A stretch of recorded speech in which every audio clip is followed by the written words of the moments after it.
Halo sahabat APMD Podcast.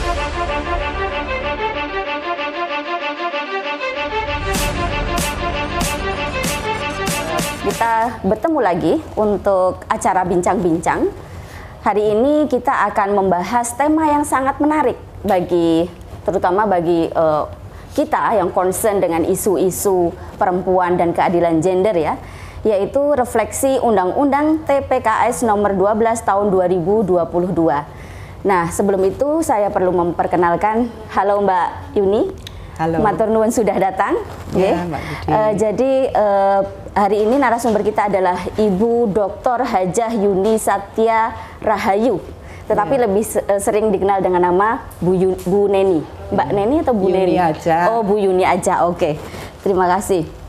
Bu Yuni ini adalah sosok perempuan yang keren dan hebat menurut saya karena beliau adalah paket lengkap ya. Jadi beliau yang pertama adalah aktivis perempuan. Sebagai saat ini beberapa LSM perempuan pernah dibentuk dan didirikan ya sama Bu Yuni. Tetapi saat ini beliau adalah Ketua Kaukus Perempuan Politik Indonesia. Itu yang pertama. Yang kedua, beliau adalah politisi. Pernah menjabat sebagai Wakil Bupati Sleman tahun 2010-2015. Kemudian saat ini adalah salah satu anggota DPRD Provinsi Daerah Istimewa Yogyakarta. Kemudian yang ketiga, beliau adalah akademisi, yaitu dosen di Prodi Magister Ilmu Pemerintahan STPMD APMD. Wah, luar biasa hari ini. Jadi kita ketemu narasumber yang betul-betul pas untuk tema kita. Tetapi sebelum masuk ke refleksi Undang-Undang TPKS, mungkin Bu Yuni bisa menceritakan tentang apa sih Kaukus Perempuan Politik Indonesia dan concernnya di mana supaya kita semua bisa mengenal gitu ya. Monggo silahkan. Iya, jadi Kaukus Perempuan Politik Indonesia atau KPPI Daerah Istimewa Yogyakarta, pengurusnya maupun anggotanya adalah perempuan yang ada di partai politik. Artinya kawan-kawan perempuan ini menjadi pengurus, baik itu di struktur kepengurusan partainya ataupun di sayap-sayap partai. Nah, sehingga memang kawan-kawan yang berada di KPPI ini adalah rekomendasi dari partai politik yang sekarang memiliki kursi di parlemen, seperti itu. Jadi kalau tingkat DIY itu tentu yang menjadi pengurus itu adalah mereka yang ada yang memiliki kursi di DPRD Daerah Istimewa Yogyakarta. Begitu juga yang ada di kabupaten kota.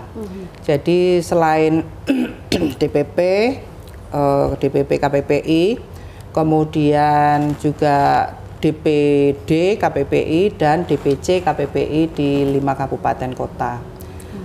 Jadi mereka yang ada di dalam struktur kepengurusan. Kalau tidak di dalam struktur kepengurusan itu juga tidak bisa begitu. Betul. Apakah semua anggotanya perempuan? Ya, semua anggotanya adalah perempuan, politisi dari berbagai partai politik yang ada duduk di parlemen ya. Yang ada kursinya di parlemen, begitu. Oke, untuk concern isu yang ini kan seperti pengorganisasian politisi perempuan kan begitu nggih. Yeah. Concern isu yang digarap oleh KPPI ini apa ya? Kalau untuk KPPI, karena kita concernnya adalah peningkatan jumlah perempuan di DPRD, maka kita mengupayakan ada peningkatan kapasitas dari kawan-kawan politisi perempuan ini. Jadi misalnya kegiatan kita ada rapat rutin, ada belajar tentang public speaking. Karena seringkali ketika bukan public speaking tapi lebih ke komunikasi politik begitu. Karena bagaimanapun juga kalau hanya bicara percaya diri, memperkenalkan diri ala-ala public speaking begitu, itu sebetulnya juga kurang tepat. Karena misalnya masyarakat meminta sesuatu ke kita, begitu. Ya. Kita kan nggak bisa bilang saya nggak punya uang ini, begitu. Tapi bilang saja, oke, tidak apa-apa, akan kita pikirkan. Mudah-mudahan bisa direalisasi seperti itu. Jadi cara berbicara di masyarakat ini kalau terlalu jujur begitu, ini juga nanti masyarakat jadi masalah, akan, ya banyak yang kecewa begitu. Karena kan kita menginginkan masyarakat ini kedepannya akan memilih kita sebagai politisi begitu, sehingga bisa duduk di DPRD. Kemudian secara kelembagaan kita menguatkan ada rapat rutin, kemudian juga ada rapat kerja yang kita buat setiap tahun begitu, sehingga misalnya KPPI di tingkat pusat kemarin menginstruksikan roadmap kuota 30% perempuan duduk di dalam DPR begitu ya. Ini kemudian menjadi instruksi untuk bisa kita laksanakan bagaimana kawan-kawan perempuan ini nantinya juga bisa menjadi anggota DPR di wilayahnya masing-masing begitu. Nah, roadmap keterwakilan 30% perempuan ini kan sebetulnya memang sudah menjadi tujuan dari pemerintah. Ya. Hanya kita ingin mengaplikasikan sampai di tingkat bawah begitu ya. Bagaimana kita sebagai politisi ini berbicara dengan masyarakat, bersikap di masyarakat, karena kita kan semua ini pasti akan menjadi sorotan ya. Sebagai public figure akan menjadi sorotan, bahkan mungkin lebih banyak dikritik daripada dipuji begitu. Ini sudah menjadi hal yang biasa. Nah, karena itu memang kami ingin kawan-kawan KPPI ini semuanya, jadi KPPI ini kami anggap sebagai kawah untuk belajar seluruh kawan-kawan politisi yang dari berbagai partai politik tersebut. Kita tidak memikirkan bahwa ini dari partai itu kita nggak suka, nggak seluruhnya. Bagaimanapun juga kita harus memberikan kepercayaan dan penguatan kapasitas dari kawan-kawan KPPI ini. Wah, menarik sekali ini Bu sebenarnya. Jadi betul-betul mengoptimalkan peran perempuan ya dalam untuk mewakili suara perempuan, karena secara otomatis kalau lebih banyak yang mewakili perempuan, maka kepentingan suara hak perempuan akan kemudian bisa terakomodir dalam kebijakan-kebijakan yang dirumuskan dan dimunculkan di dalam pelayanan dan kebijakan. Sekarang kita masuk ke TPKS. TPKS adalah UU TPKS, mohon maaf. Jadi Undang-Undang Tindak Pidana Kekerasan Seksual. Ini jadi undang-undang yang menarik untuk dibahas. Kenapa? Karena sebelum disahkan itu kan memunculkan banyak sekali perdebatan dan prosesnya sangat lama sampai bertahun-tahun begitu ya. Nah, mungkin sebelum kita melakukan refleksi terhadap Undang-Undang TPKS, Bu, mungkin kita perlu juga untuk mengedukasi teman-teman semua gitu ya, Sobat APM di podcast, tentang sebenarnya apa sih substansi atau arti penting dari TPKS ini bagi masyarakat Indonesia. Jadi kami memberikan apresiasi kepada kawan-kawan aktivis perempuan yang berjuang sudah bertahun-tahun begitu ya. Dimasukkan mulai dari 2012 begitu ya. 2012 ya. Jadi sudah 10 tahun begitu ya. Perjuangan yang lama dan cukup melelahkan karena harus mengakomodir seluruh kepentingan partai politik yang ada di DPR RI. Itu bukan hal yang mudah. Ya.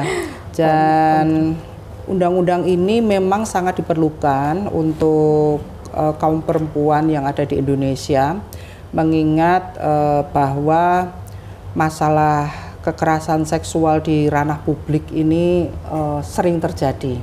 Dan selalu kemudian misalnya perempuan yang diperkosa, kemudian dia harus menikah dengan orang yang memperkosa. Ini kan banyak terjadi ya dalam budaya kita. Padahal itu sebetulnya kan tidak bisa. Bagaimana pelaku dan korban bisa disatukan dalam satu rumah tangga. Nah, di dalam undang-undang ini penanganan, kemudian juga perlindungan dan rehabilitasi untuk korban ini menjadi perhatian utama dari undang-undang ini. Nah, sehingga korban ini betul-betul diupayakan untuk bisa dikembalikan harkat dan martabatnya sebagai manusia. Selama ini kan perempuan ini dianggap sebagai ya ada tapi tiada begitu, ya kan? Objek sebagai objek seksual. Hanya sebagai objek begitu, bukan sebagai subjek. Ya. Nah, undang-undang ini betul-betul ada untuk memberikan perlindungan bahkan sampai rehabilitasi baik fisik maupun psikisnya.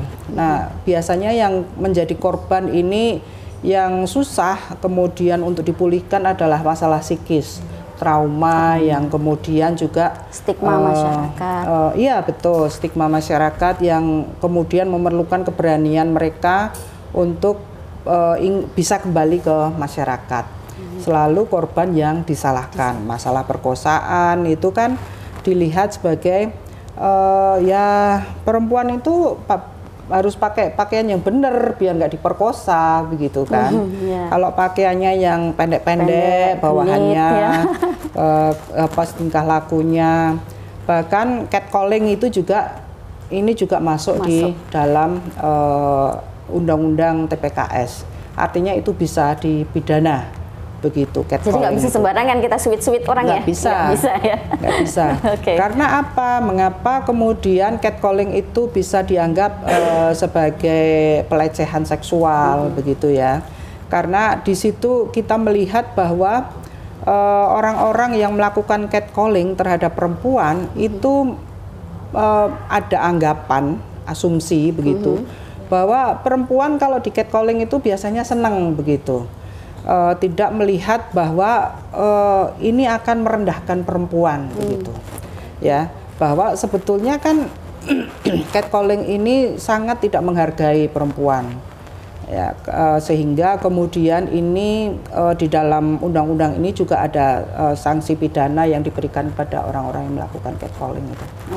Iya, kalau catcalling itu kan biasanya orang terus, oh itu kan artinya kamu cantik gitu, oh artinya kamu disukai banyak orang, padahal itu merendahkan derajat perempuan gitu ya. Dan satu lagi tadi yang penting Bu Yuni sudah meng-highlight tadi bahwa ini loh yang menjadi masalah di budaya kita ya, karena budaya patriarki ya.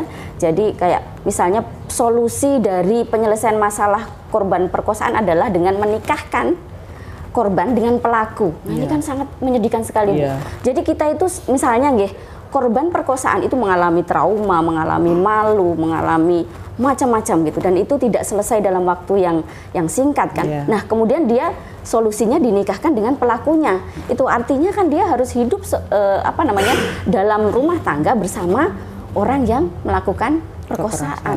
Jadi selama hidupnya nanti dia merasa seperti di trauma ya, kan gitu ya Bu.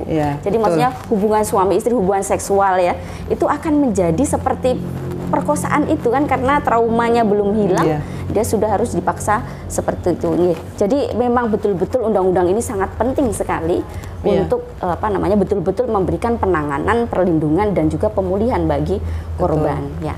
Tetapi ini ada banyak Bu yang mendebat ya tentang lahirnya UU TPKS ini.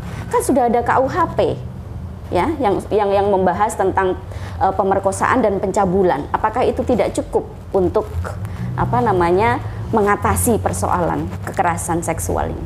Di Undang-Undang KUHP ini tidak mencakup masalah healing untuk korban. Oh ya. Kemudian juga misalnya untuk perlindungan korban begitu. Jadi di Undang-Undang TPKS ini misalnya bahwa korban ini perlu mendapat perlindungan dari LPKS misalnya, Lembaga Perlindungan Saksi dan Korban. Nah, ini perlu mendapat perlindungan seperti itu. Nah, ini ditunjukkan di dalam undang-undang ini. Artinya kan selama ini misalnya korban seringkali tidak mau melakukan pengaduan. Jadi undang-undang ini untuk kita-kita begitu itu sebagai pengaduan ya. Tetapi kemudian untuk yang difabel dan anak-anak itu tidak pengaduan. Artinya polisi berhak menangkap siapa saja ke orang pelaku yang melakukan kekerasan terhadap difabel dan anak-anak. Nah, kemudian di sini misalnya bagaimana korban kemudian mendapatkan trauma healing, ya. Kemudian kemudian ada lembaga yang melindungi. Misalnya di Undang-Undang Penghapusan KDRT sebetulnya juga ada yang berbicara mengenai ini nggak dibahas di Undang-Undang TPKS. Misalnya pelaku dan korban ini akan kemudian tidak boleh terlalu dekat, begitu ada jarak yang kalau dia mendekat ini nanti akan ada perlakuan hukum terhadap pelaku seperti itu. Nah, di KUHP ini tidak mengatur hal yang detail seperti ini, begitu.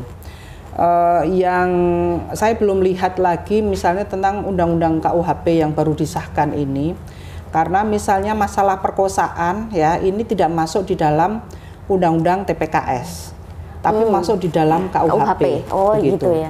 Masalah aborsi ini juga nggak masuk di dalam Undang-Undang TPKS, tetapi masuk di dalam KUHP.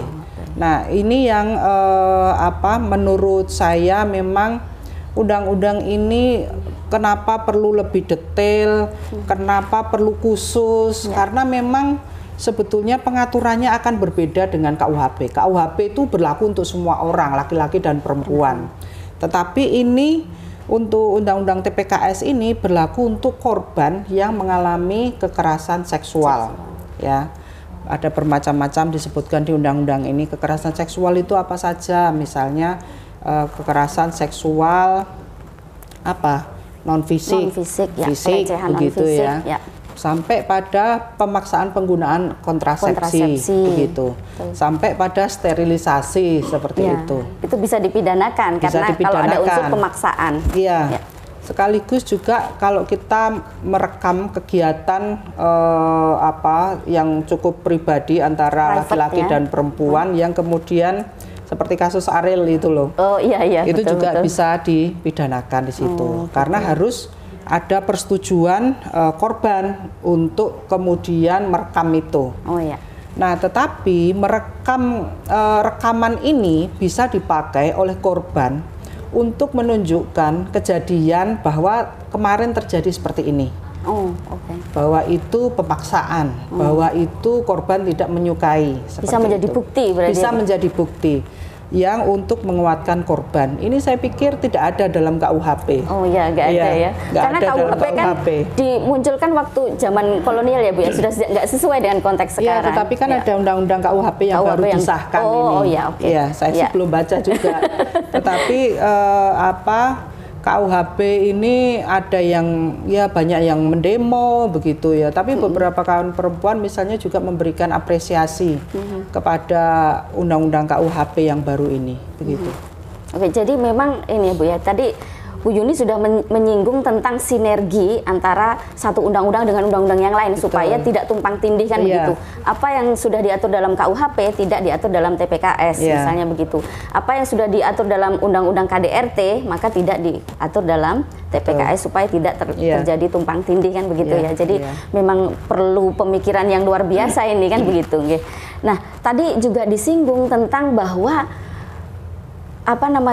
bahwa undang-undang TPKS ini tidak hanya untuk perempuan loh, begitu kan Bu ya. Betul. Jadi karena banyak sekali yang kemudian punya asumsi, wah ini diskriminasi terhadap laki-laki nih gitu. Kenapa undang-undangnya hanya melindungi perempuan? Apakah benar seperti itu Bu? Apakah benar bahwa undang-undang TPKS ini adalah bias gender begitu? Kalau menurut Bu Yuni gimana? Menurut saya memang di dalam masyarakat kita begitu ya. Masalah kekerasan ini kan yang selalu dibenarkan itu adalah laki-laki gitu. Nah, kemudian selama ini yang memang banyak menjadi korban itu adalah perempuan begitu. Nah, tetapi undang-undang ini adalah sifatnya aduan. artinya kalau korban tidak mengadu itu juga tidak akan diproses. Oh gitu begitu. Ya. Delik aduan berarti ya? Iya, delik aduan. Nah, tetapi delik aduan ini tidak berlaku untuk difabel dan anak-anak.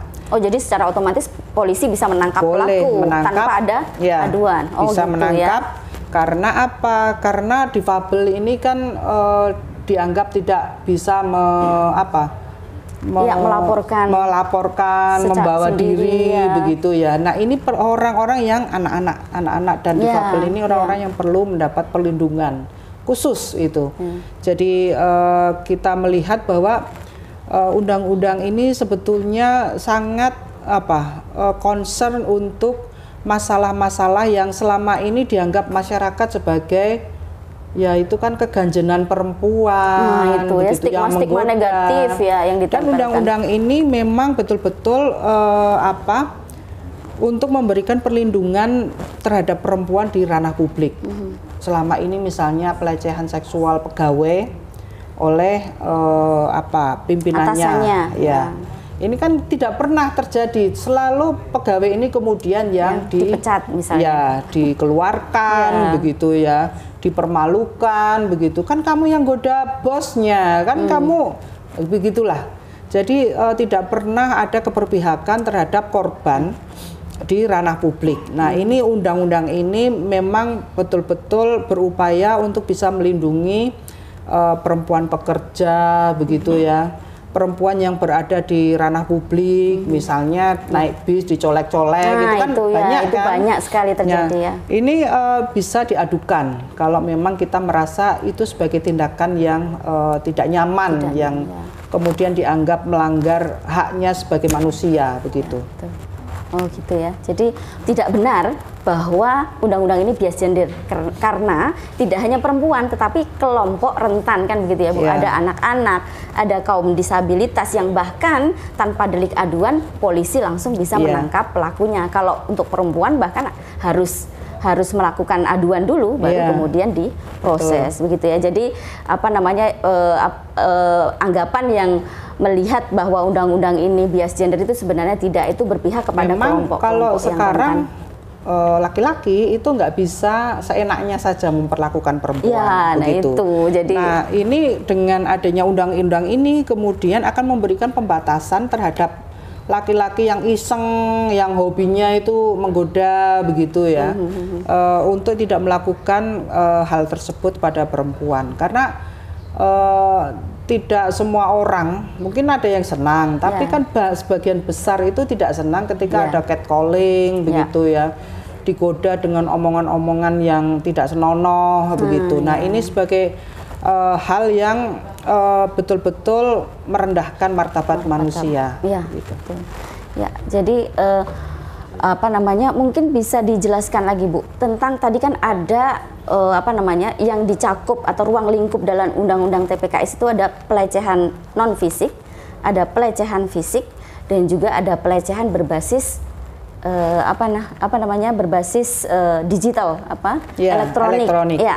Nah, mungkin bisa dijelaskan lebih lanjut Bu, masing-masing ini apa saja yang dicakup di dalamnya?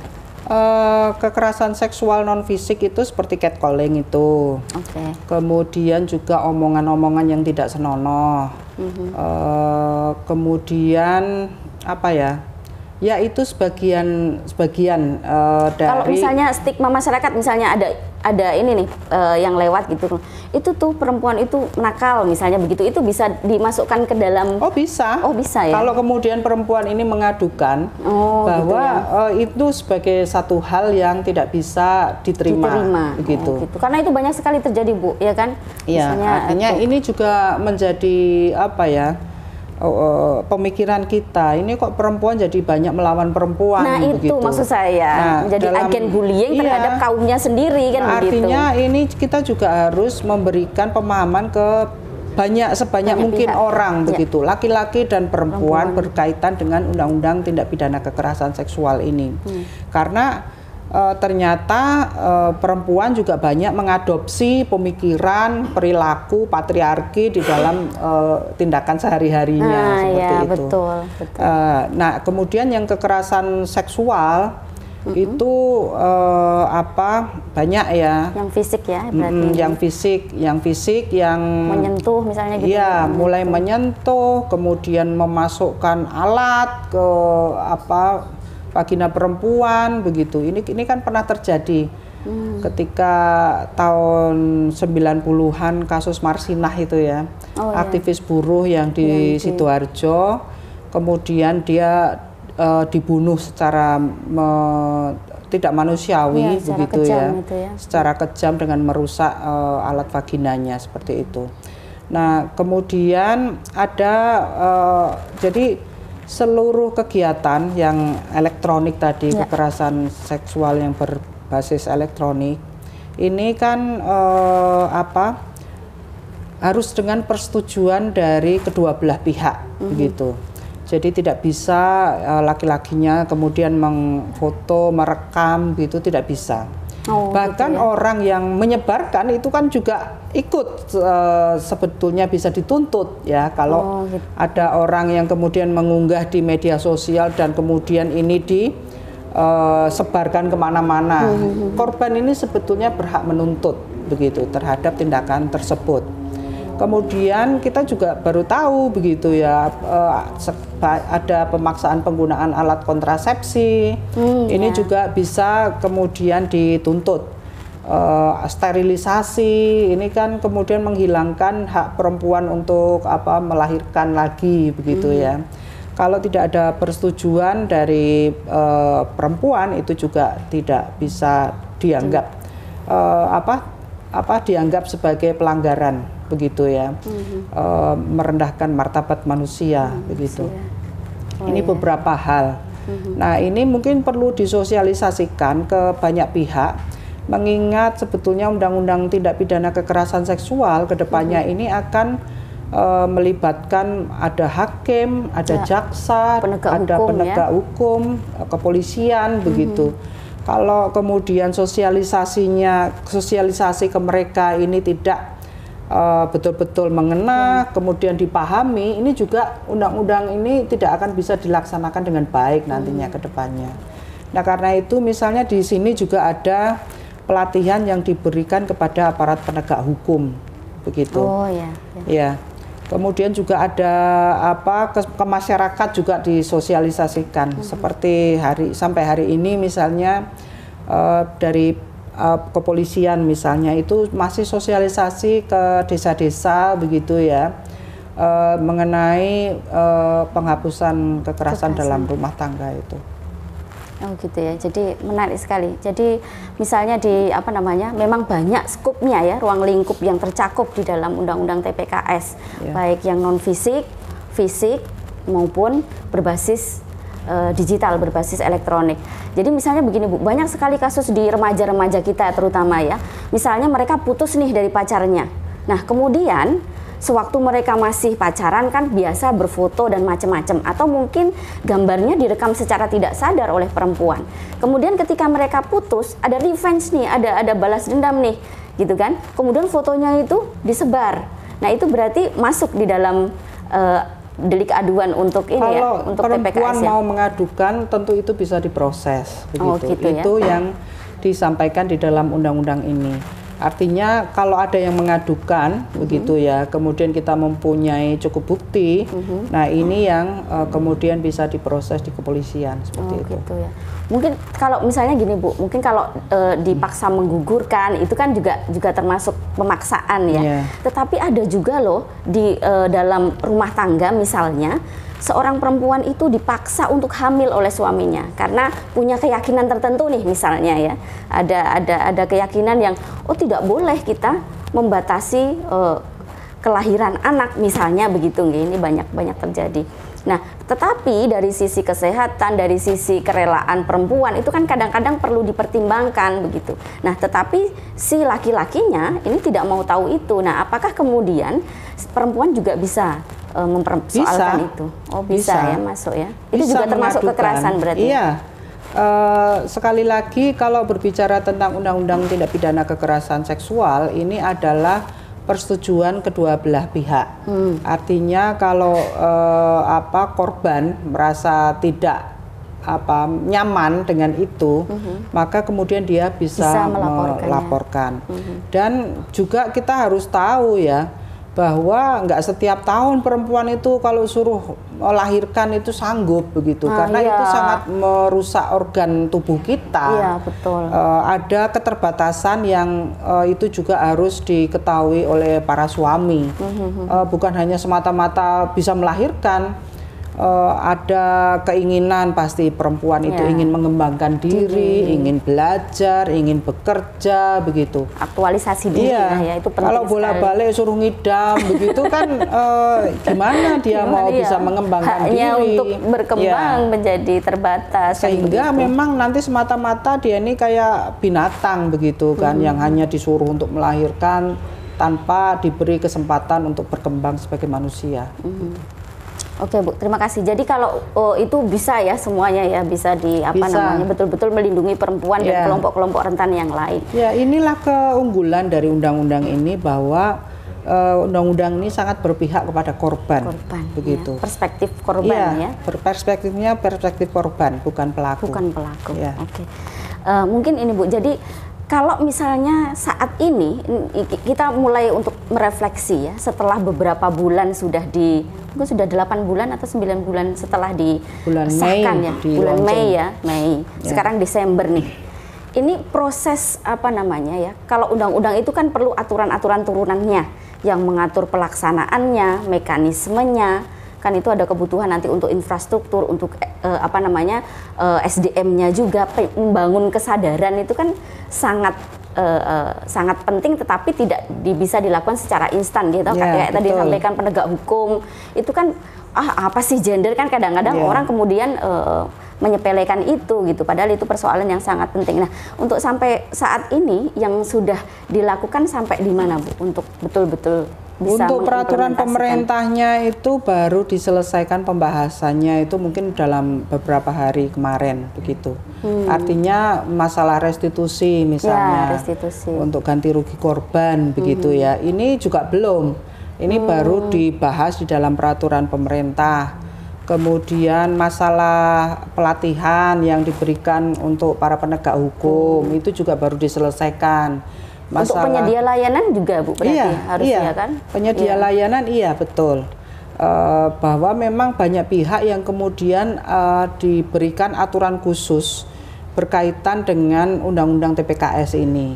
Karena kalau tidak ada pelatihan, tidak ada keterampilan begitu ya dalam penanganan kasus ini, bisa-bisa kita malah kemudian menjadi pelaku yang kedua, begitu. Menjadi agennya. Ya, korban menjadi korban lagi begitu, karena perlakuan yang tidak sesuai dengan yang diharapkan dari korban ini tadi. Nah, PP-nya itu baru diselesaikan dan mudah-mudahan setelah itu nanti bisa pelaksanaannya lebih lengkap begitu ya. Kalau ini bahwa sudah diberlakukan tapi masalah kecil-kecil misalnya untuk mekanismenya sampai ke bawah itu kan, misalnya perempuan menjadi korban dia harus kemana dulu untuk melaporkan apa saja hak yang bisa dia dapatkan, itu kan baru diselesaikan dalam beberapa hari yang lalu. Mudah-mudahan bisa segera selesai ya Bu supaya betul-betul nanti kalau korban bisa dilaksanakan dan betul-betul bermanfaat dan berpihak kepada kelompok-kelompok rentan yang menjadi korban kekerasan seksual. Mungkin closing statement Bu, PR besar apa sih yang masih ada saat ini supaya ini loh benar-benar manfaatnya bisa dirasakan oleh kelompok-kelompok rentan tadi begitu, supaya mereka berani menyuarakan kerugian atau mereka sebagai korban gitu, supaya nggak malu, nggak ada stigma masyarakat, mereka aman, terlindungi, bahkan pendampingnya juga aman, karena kan kadang-kadang yang mendamping juga ikut kena ini nih pasal ITE nih, pencemaran nama baik kan, begitu, karena banyak kasus ternyata korban ketika melaporkan dia malah dilaporkan balik sebagai pencemaran nama baik. Nah ini kalau yang harus dilakukan apa Bu supaya itu tidak terjadi lagi? Ya memang kita harus terus-menerus melakukan sosialisasi ke masyarakat mengenai undang-undang ini. apa pentingnya undang-undang ini untuk perempuan dan bagaimana implementasinya. Kalau kemudian sudah disosialisasikan ke masyarakat, ke penegak hukum, ke pemberi layanan, ya mudah-mudahan kemudian angka kekerasan terhadap perempuan ini juga menurun ke depannya. Kita kan melihat DIY ini juga salah satu penyumbang yang terbesar juga, begitu. Mulai angka perceraian yang tinggi, kemudian angka kekerasan juga tinggi. Nah, karena itu memang undang-undang ini perlu mendapat dukungan dari banyak masyarakat, begitu ya, untuk mensosialisasikan dan memahami. Undang-undang ini mungkin kan kalau sekali baca kita nggak paham, harus 2 kali baca, 3 kali baca. Kemudian harus kita sampaikan ke masyarakat dan penegak hukum. Nah, setelah itu juga harus ada evaluasi tahunan terhadap undang-undang ini. Tahun depan kita perlu melakukan evaluasi apakah undang-undang ini sebetulnya sudah berdampak apa tidak. Nah, itu para pemberi layanan ini sudah paham atau tidak. Kemudian juga sosialisasi dilakukan apa tidak di masyarakat. Nah, kalau kemudian sudah dilakukan maksimal, kemudian pemberi layanan sudah memahami, harapan kita betul-betul angka kekerasan terhadap perempuan ini juga semakin menurun begitu.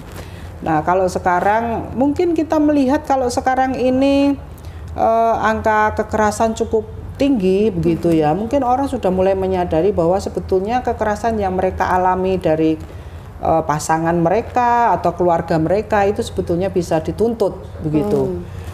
Tetapi kemudian ada yang menuntut di